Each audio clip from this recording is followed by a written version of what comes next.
Like Meghan Murphy, for instance, right? You can call that targeted harassment if Meghan Murphy, who is, for those that don't know, she's a radical feminist who refuses to use the transgender pronouns.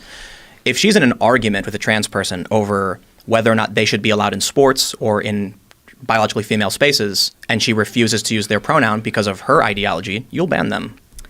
Again, it depends on the context on the platform, and it's also not banned permanently. Like, you get warnings. Well, she was banned permanently, but let's be clear about what happened. But she was warned because you explained it to me. What did she actually do?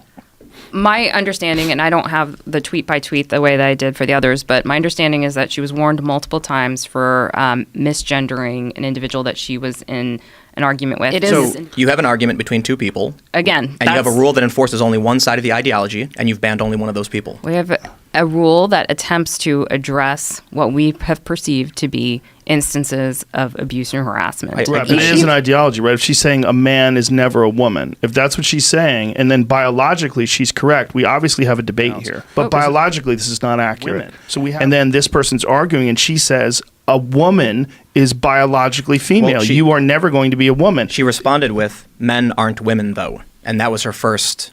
In the series of events, that's what got her the suspension and the warning. That was one of many tweets. But why is that a strike? Yeah, why is that a strike?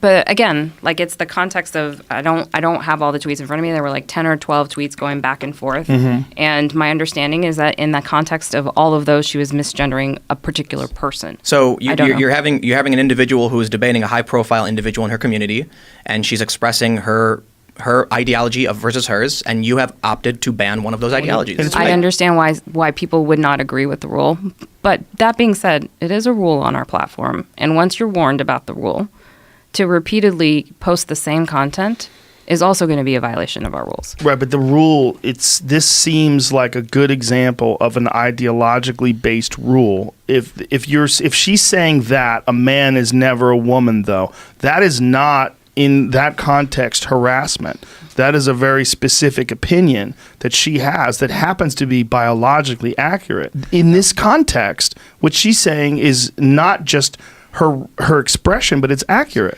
I'm just trying to point out that you have a specific rule for one set of people, and there are people who have general body dysphoria. You don't have rules on that. There are people who have actually amputated their own arms. You don't have rules on that. You have a very specific rule set.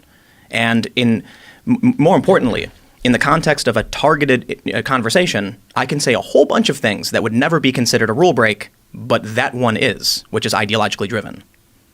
One eternity later. Yeah, thank you for the feedback.